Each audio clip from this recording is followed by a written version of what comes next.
This is the Russian Dynamite, Masha Slamovich. Becca here. This is not America's Sweetheart, Davian. And It's Billy Starks. And the super fly guy, Trayvon Jordan. This is the fly side flyer, Jalen Brandon. Hardcore Princess, Jules Malone. Hi there, this is the Bubblegum Princess, Alexia Nicole. This is the Brazilian Wonder Woman, Christy Jane. This is the baddest black belt, Chennai Kai. This is Kid Bandit. The smash hit Joel Bateman. This is Robin Renegade. Cody Hawk. Brutal Bob Evans. And you are listening to Wrestling with Entertainment, one of my favorite podcasts in the whole wide world. This is the 8-bit acrobat, Justin Packman Xavier, and you are listening to Wrestling with Entertainment. Hello, and welcome to the show. It's Wrestling with Entertainment, the only audio experience on the web today. The trusted choice for interviewing all your favorite wrestlers every Tuesday and Wednesday on YouTube and Castbox, sponsored by Rogue Energy and Player One Coffee. I'm, of course, your host, James J., and it is a great day for wrestling, because we are wrestling with the 8-bite acrobat, the mold breaker, Justin Packman Xavier. What is going on, man? Thank you for the introduction. I need to take you with me everywhere I go. That was perfect. Hey, if you pay for the flight, I'll be there. Okay, we'll see if we can work something out. Absolutely. And where is the Pac-Man Waka Walking next event-wise? That was very, very, very clever. I love it. Event-wise, March 16th, I will be at Battle on the Border Pro Wrestling in Cleves, Ohio. March 23rd, I will be at Ascend Pro Wrestling in Norwood, Ohio. All right. And where can we find you on social media and your merchandise? On social media, you can check out my Pro Wrestling Tees page on prowrestlingtees.com/Justin Packman Xavier. Catch me on Instagram at MoldBreakerJX, TikTok at MoldBreakerJX, Facebook, Justin Packman Xavier. On X, I believe it is Justin Packman X. Okay. And you can, you don't have to go looking for it. All of the links to all his social media will be in the description of the video below, but on YouTube and Castbox. Alright, let's get into it. You competed in the Arnold Sports Festival. Yes, sir. Not necessarily a big wrestling thing, but obviously a big thing in the bodybuilding world. So, how did that come about, and what was that experience like? So there's a promotion, wrestling promotion in Columbus, Ohio. It's New Ohio Wrestling, and they were doing the Arnold Classic for 2022. It was 3 days. They had 3 days of pro wrestling shows that went on at the Arnold. I was invited to do it. I was in a tag team match with Garrison Creed against Warhorse, and then I had a singles match on Saturday with Gary Dawson. And then on Sunday, I competed for Impact Wrestling on Gut Check. So it was a very jam-packed weekend. And then Sunday night, I took a red-eye flight back to Atlanta to go train. So it was a very busy weekend, but it was awesome. It was a great experience. Like I said, I've never been to the Arnold ever. I got to meet a lot of the guys, got to meet some pretty cool people, got some very good advice as far as nutrition and workout advice goes, got a lot of, obviously, a wealth of knowledge from Gut Check, and I met Logan Paul, so that was pretty sweet, too. Oh, really? It was cool. Did you share a Prime with Logan Paul? No, I don't believe Prime was out yet. It was about almost 2 years ago now. Okay. I wish, though. So yeah, it sounds like an interesting experience being a pro wrestler in the bodybuilding world. Mm-hmm. But you mentioned that you was able to take part of TNA Gut Check. Mm-hmm. How was that experience like? Because obviously Impact Wrestling TNA, very well known. Yeah, it was awesome. I've been very fortunate to be pretty early on in my career so far, about 3 years in, to be able to have some really cool experiences, both inside and outside of the ring. And the gut check was exactly as advertised, man. It was a gut check. We ran a bunch of drills. It was a 1 day event. Lasted about 6 hours. We ran some drills, had some quick practice matches, and essentially you got feedback from all the judges. I don't remember every judge, but I definitely remember it was Johnny Bravo, Lance Storm, and God, I can't remember who else it was. There was a couple other, but um, great talent. It was a long day. It was a lot of standing. I remember that, but I mean, it was awesome. You got to meet a lot of people as well, network.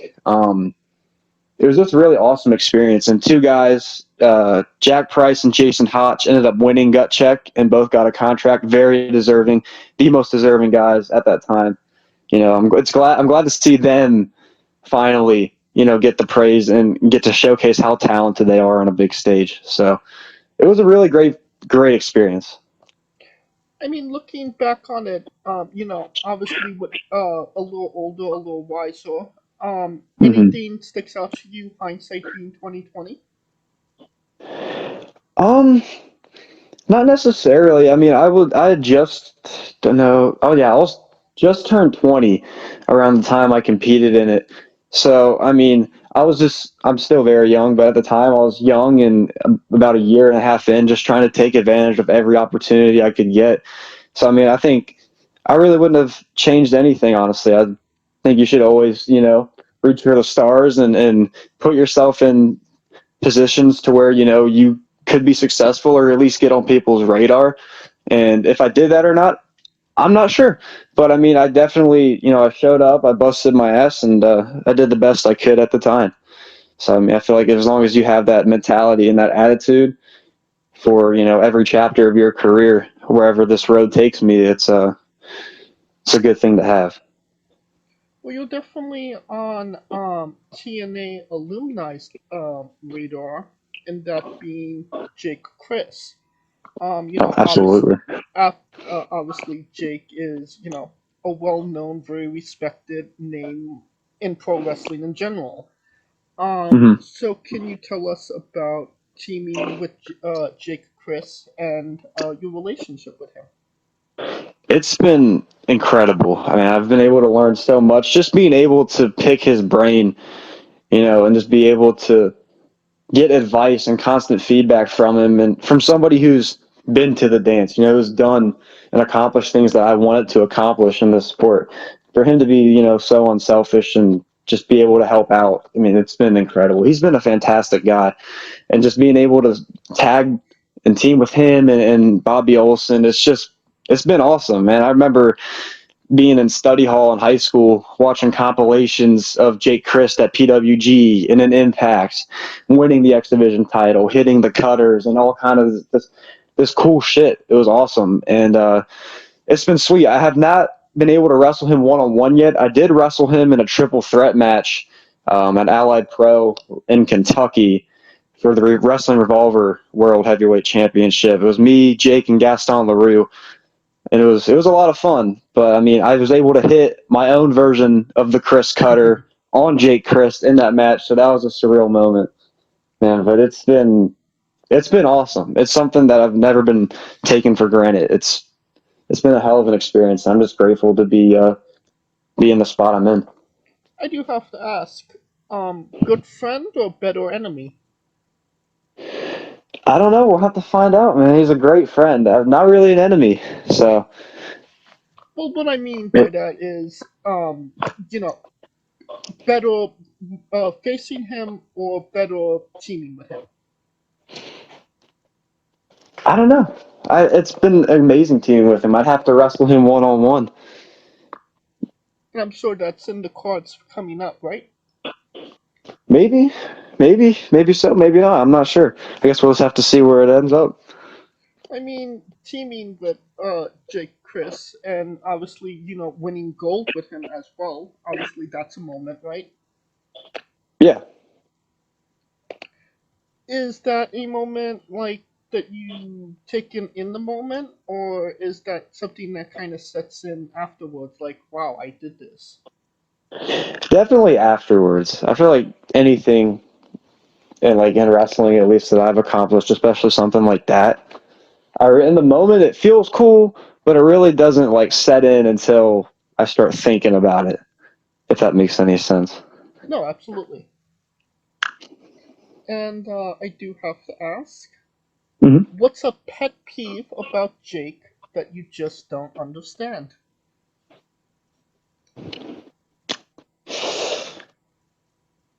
I don't know. I don't really have any.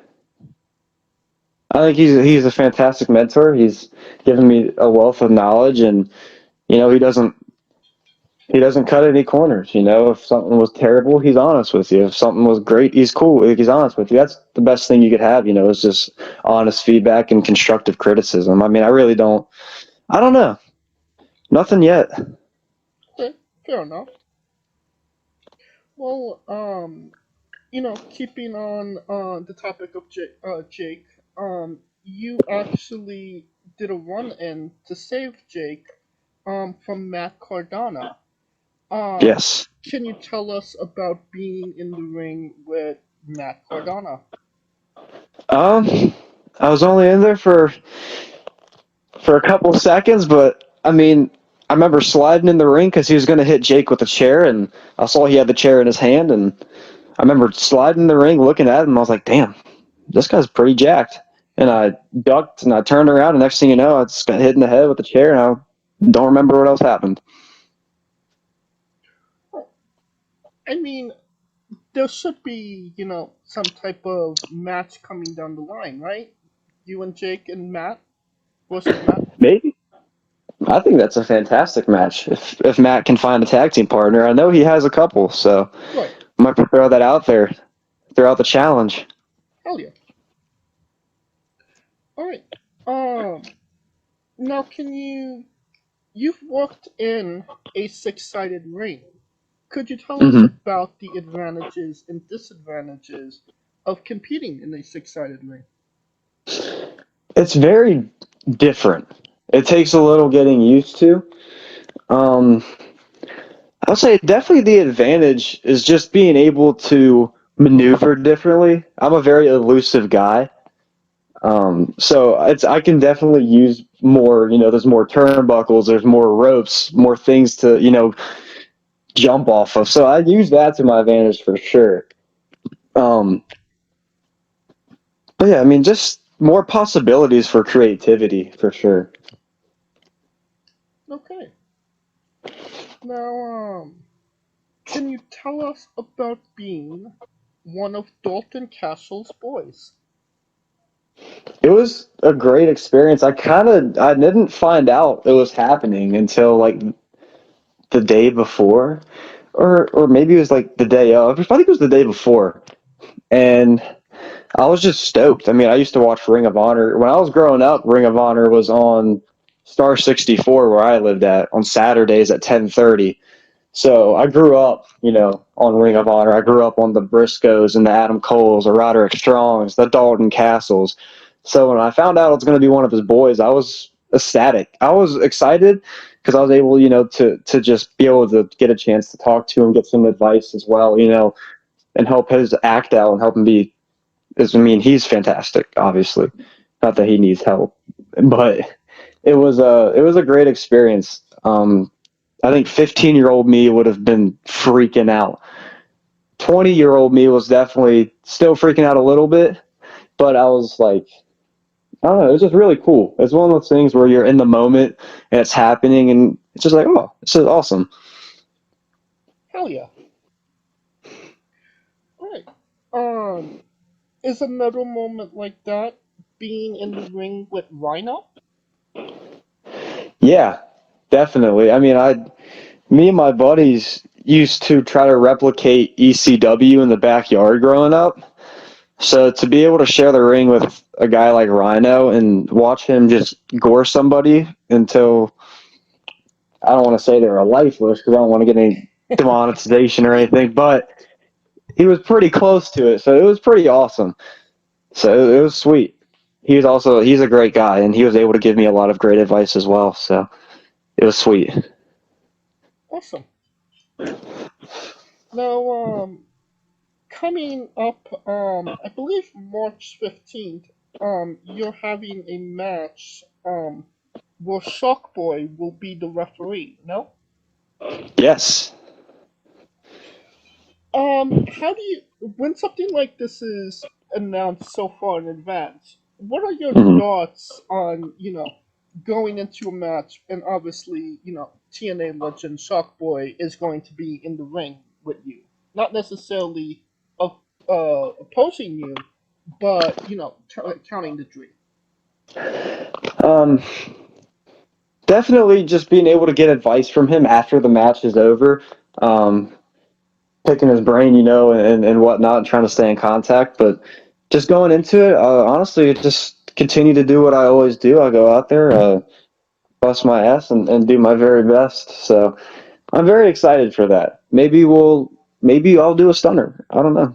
Maybe we'll get a little shell going, and we'll bust open some cold waters. I don't know. Shell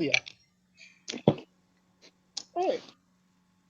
Can you tell us about the match involving thumbtacks? I'm sorry, I couldn't hear you. Oh, can you tell us about the match involving thumbtacks? Oh, I don't know if I want to think about that. Very painful. It was very painful. It was a blood feud. It was me against Ron Mathis. We had this feud, kind of going on and off for about a year straight. And we met in tag team matches. He screwed me over in singles matches, but we never touched one-on-one. And we finally got to touch. It was in a street fight. It was in the main event. It was a hot crowd. We used everything. There was trash cans. I used an arcade machine. Hit a Van Daminator kick. We put out all the stops, and eventually it came down to thumbtacks, and took several pretty gnarly falls, gnarly bumps on them. Would not recommend at all. It's not fun, especially after the match is over and the blood dries up, and then you have to pull them out of your body while the blood's dry, because then you're kind of reopening the wound. It's a whole ordeal, but it was fun. It was definitely worth it. I didn't get the win, but I definitely have a lot more respect for Ron after the match, even though I hate him. I do respect him, and I definitely have a respect for the art of deathmatch wrestling. I was going to say, it does seem like it was an out of character match for you. Not necessarily your forte. But being in a match like that, is it something that you would like to dip your toes in going forward? That's a good question. I'm not entirely sure. I think if the story calls for it, I have no problem doing it, because it was a lot of fun. It was very painful, but I loved it in a weird way. I really loved it. It was fun, but I couldn't see myself doing it every month. Okay. That being said, if you do happen to do another match like that, no thumbtacks? I'll do thumbtacks again. Oh, okay. Absolutely. It was fun. Like I said, it was in an odd way. It was very fun, but it was not fun the next 2 weeks. So I got you. Still picking thumbtacks out of your head. yeah. And my shoes and my gear and my knee pads and everything. It was a mess. Damn it, there's another one. Yep. I heard it in the dryer. I was drying my tights at the time, and I just heard a bunch of ting, ting, ting, ting, and I was like, what is this? And I opened it up. Sure enough, there's still one in the waistband. So they're everywhere. They're in my gear bag for about a month afterwards too. So. All right.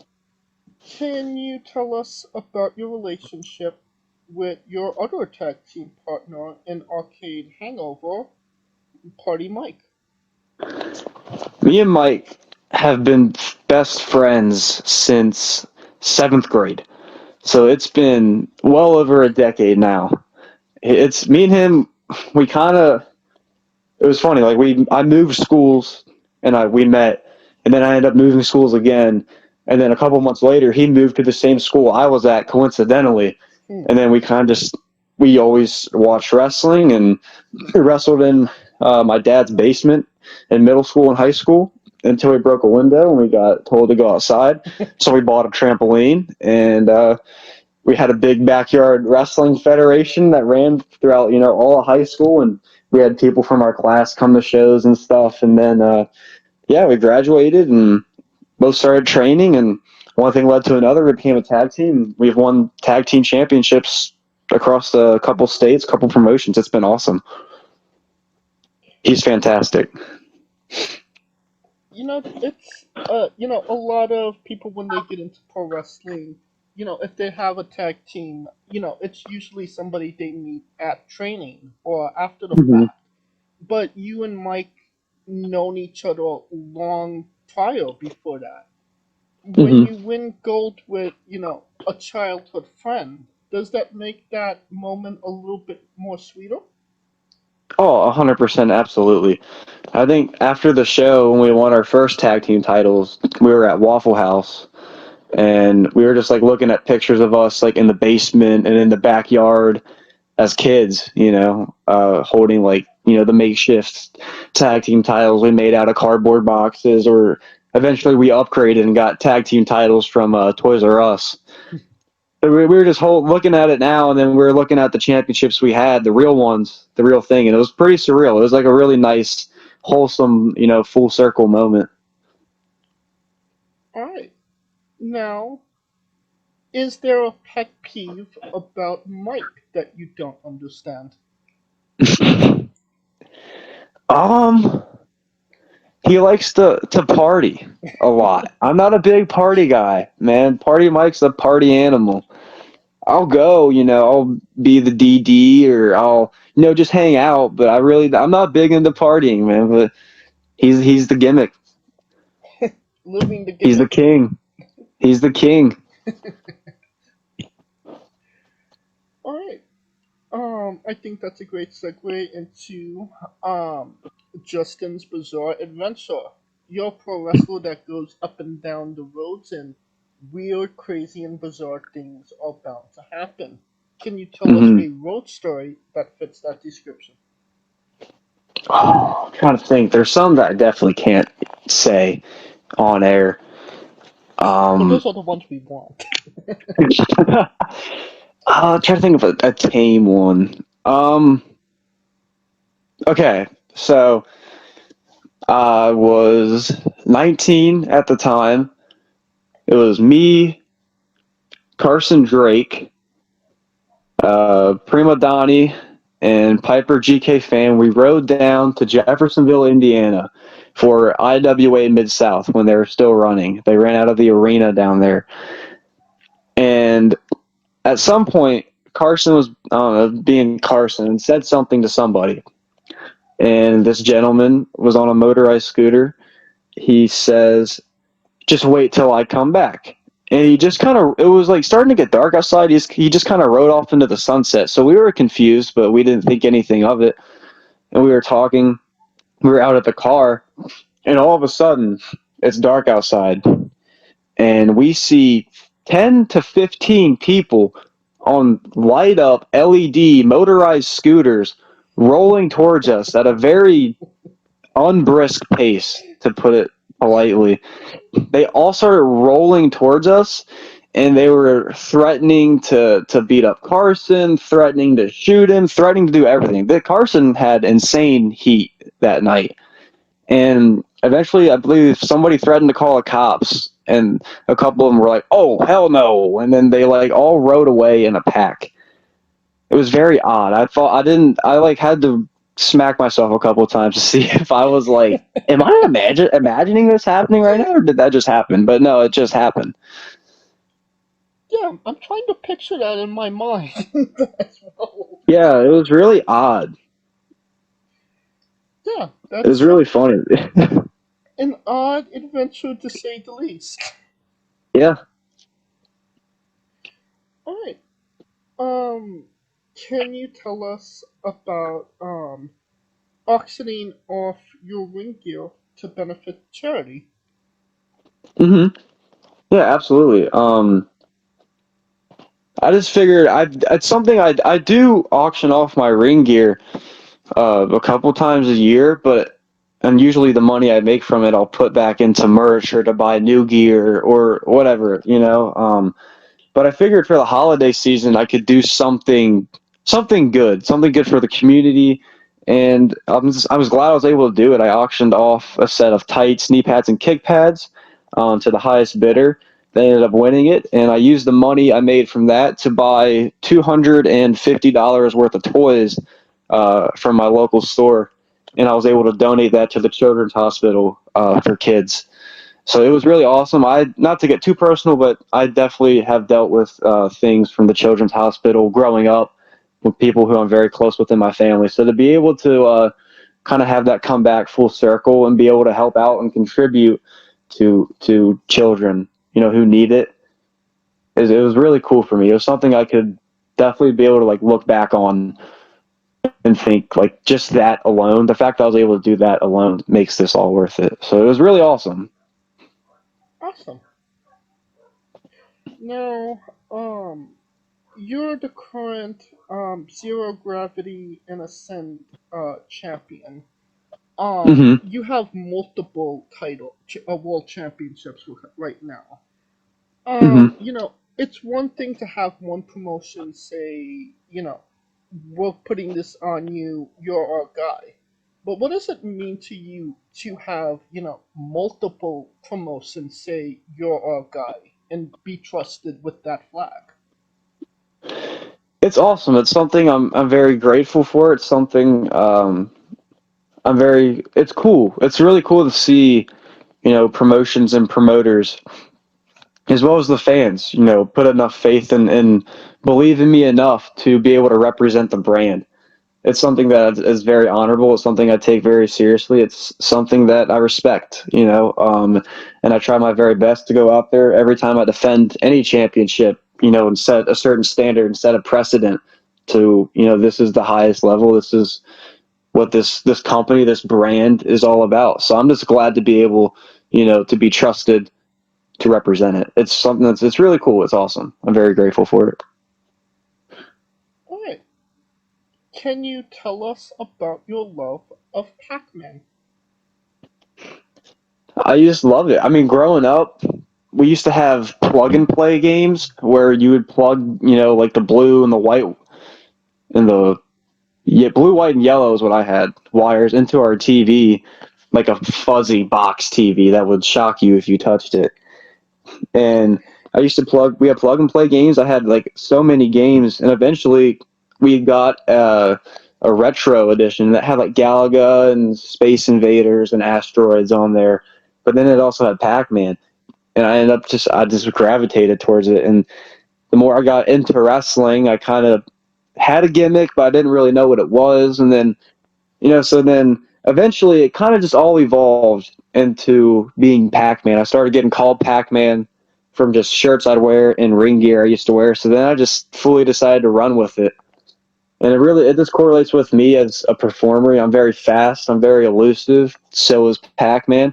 You know, I'm able to put on a show. So it correlates with the video game, but it's also I think it's a really cool catchphrase, and I don't see a lot of people, you know, really leaning into video game gimmick or a certain gimmick. They'll, you know, pay homage or tease it, but nobody really leans into it 110%. So I figured it's just something different that would make me stand out. Hell yeah. And if Justin Xavier is Pac-Man, who are your three ghosts?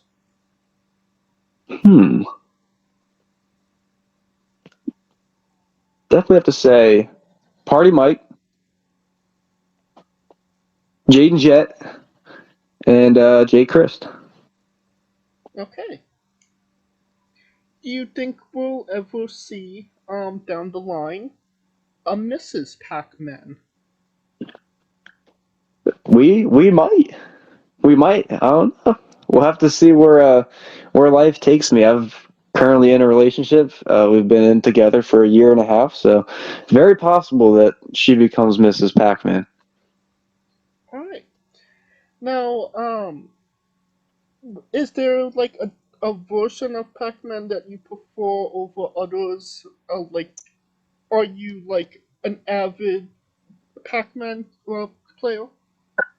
Yeah, I prefer the OG over a lot of other iterations of the game, but also Pac-Man Championship Edition is fun. Pac-Man 256 is fun, but I think there's no way you can beat just the original Pac-Man.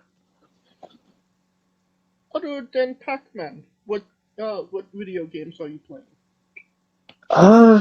Depends on the day I'm having. Some days I come home and I play Grand Theft Auto. Some days I'll play Fortnite. Some days I play Call of Duty.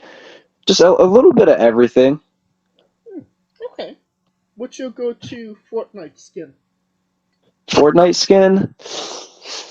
I have a John Cena that I like to wear a lot because I'm practically cheating because you can't see him, and also I have the NFL skin, so I have Joe Burrow. I'm a big Bengals guy, so. Okay. Now, we being in pro wrestling or just life in general, I have come in contact with wrestlers that have had extraterrestrial or paranormal experiences. Have you ever had an extraterrestrial or paranormal experience? I've had some. Growing up, we moved around a lot, and at one point we were on a military base in Kansas, right outside Junction City. I believe it's Fort Riley, but I can't remember. We weren't there for very long. I remember sleeping in the basement of like an old military house. This house had been there for well over like 160 years or something.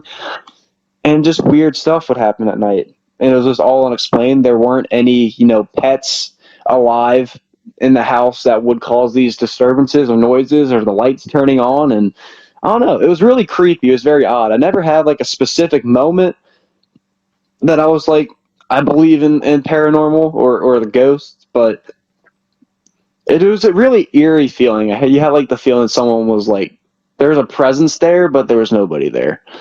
But I never had like one specific encounter that like convinced me it was, or I just tell myself that they're not real, so I feel less scared. Okay. So.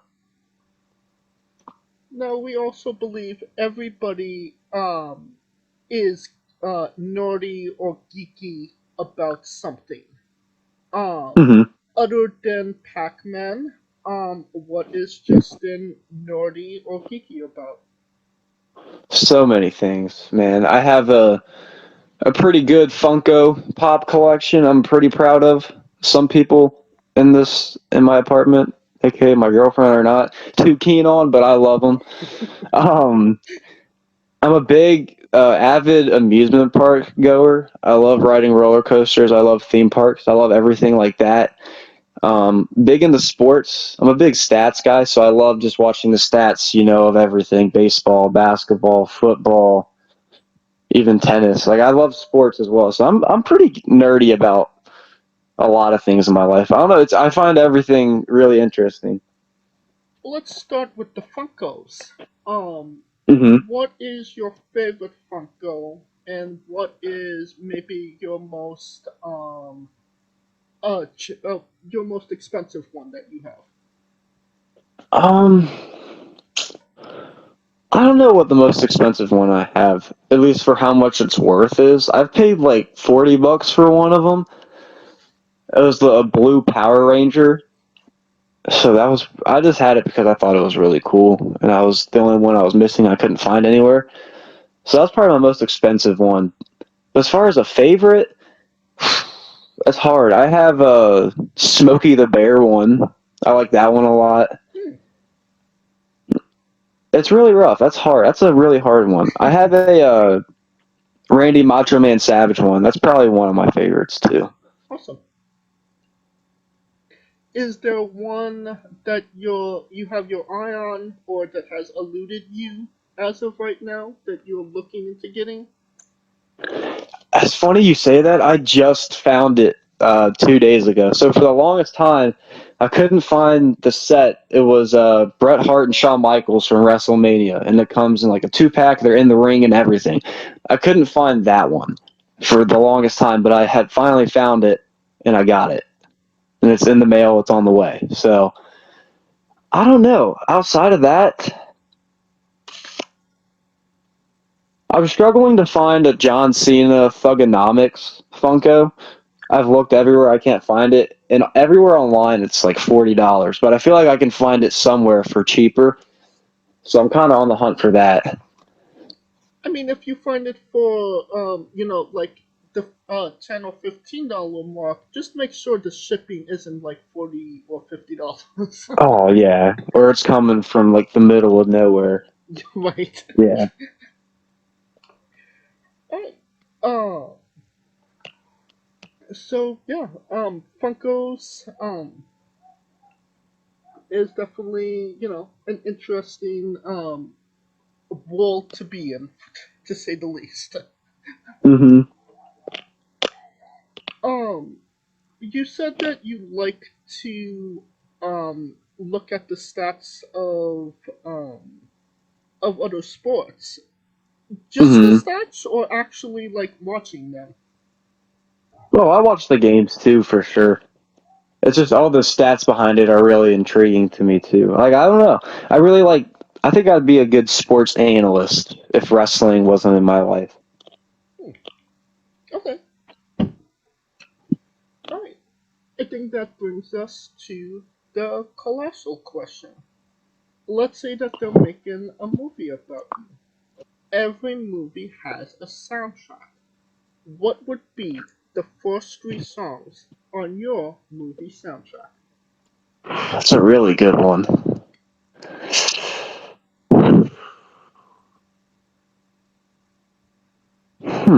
I don't know. That's got me stumped. The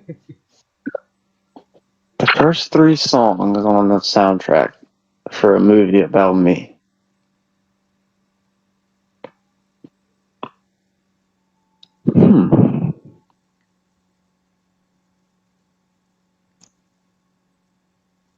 We can come back to it if you'd like time to think. Yeah, I need a little more time to ponder that one. Alright, let's get to the second part of the colossal question. After you get the soundtrack, you go to casting. Who plays Justin? And you can't say yourself because you are legally obligated to make a Stan Lee-esque cameo. I would say Andrew Garfield. I get told I look like Andrew Garfield all the time. Okay. So I have to go with him. And every movie has a supporting cast. Who would be 3 people significant to you in your story, and who would play them? I would say Party Mike would be played by John C. Reilly. Okay. I feel like they're pretty similar, really funny guys. Jaden Jett, I'd say Jaden Jett's probably be played by Ryan Reynolds. Okay. That's a good one. And I'd say my brother. Who would play my brother? I'd say John Cena, because my brother's pretty jacked. Okay. Now, do we have some songs? Yeah.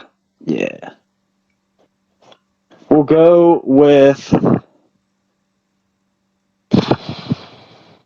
John Cena's theme song. Which one? The Time Is Now. Okay.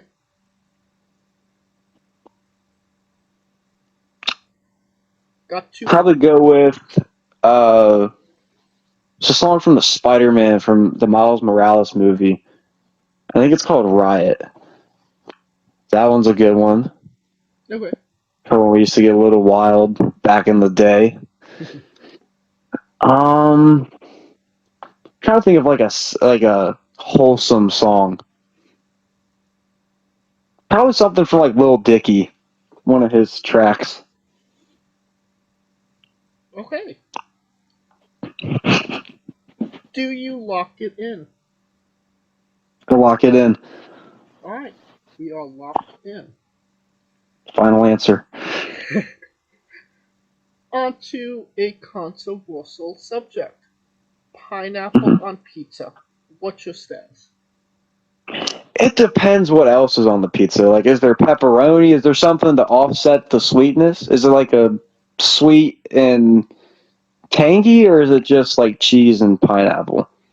For the purpose of the question, just pineapple, nothing else. Hell no.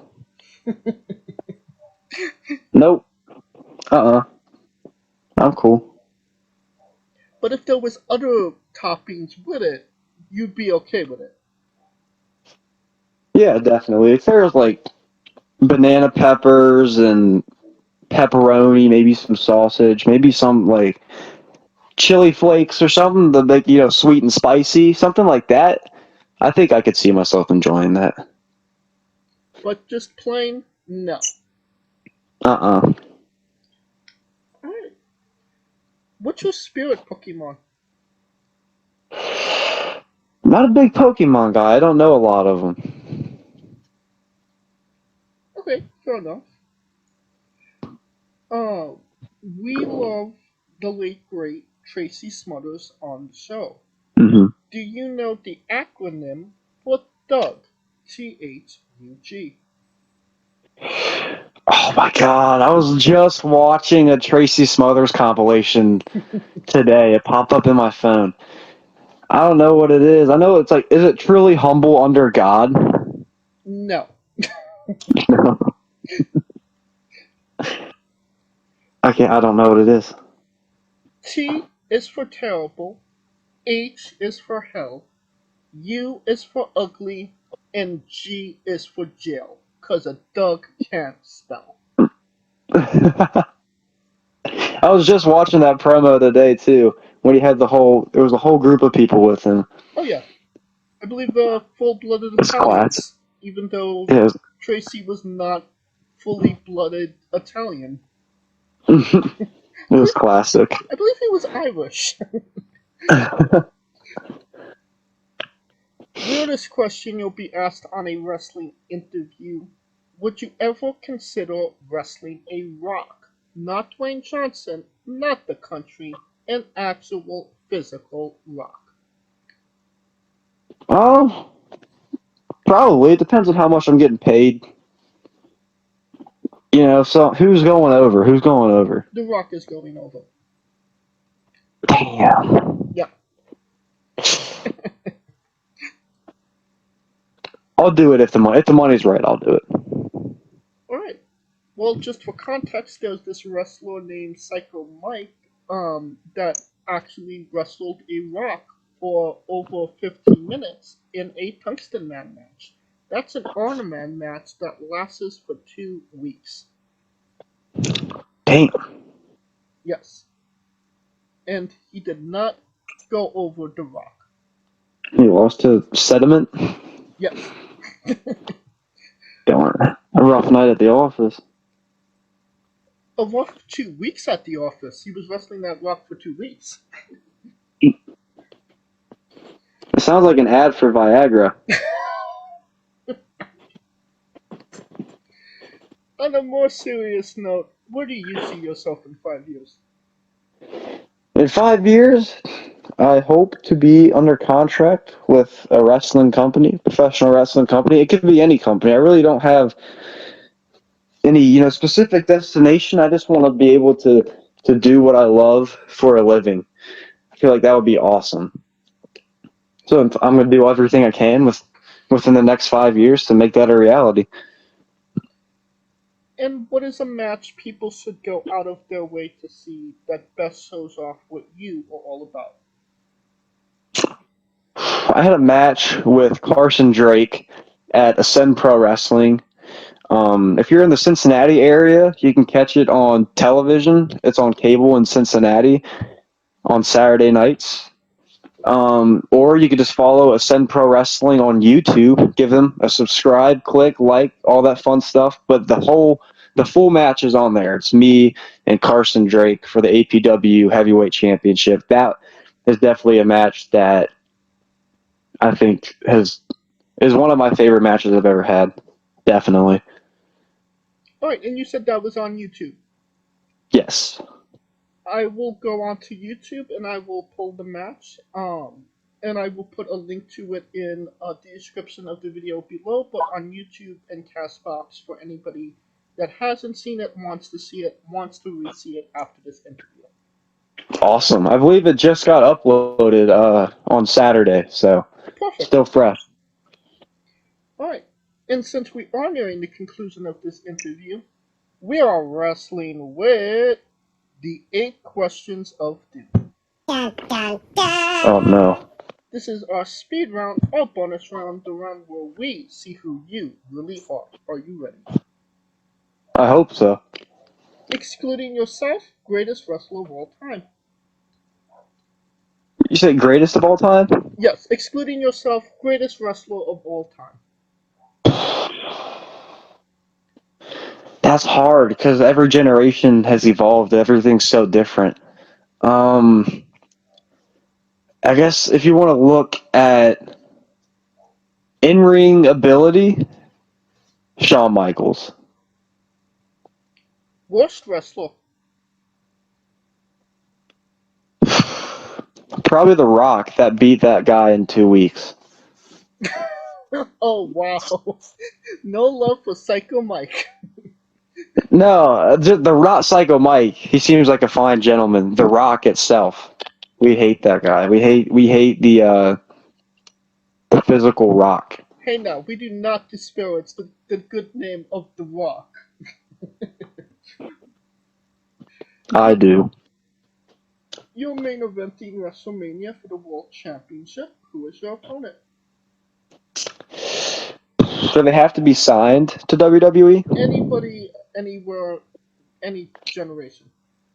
Probably Cody Rhodes. I was able to train with him at the Nightmare Factory, so to have that come full circle, to go from student to opponent would be really cool to see. Oh yeah. If you could come out to anyone's entrance music, past or present, who would it be? Probably, it doesn't fit my character or gimmick at all, but Stone Cold. Just to come out from the curtain after hearing the crowd erupt from the glass breaking is probably insane. Oh yeah. So just to experience that for sure. Finish the sentence. Kayfabe is...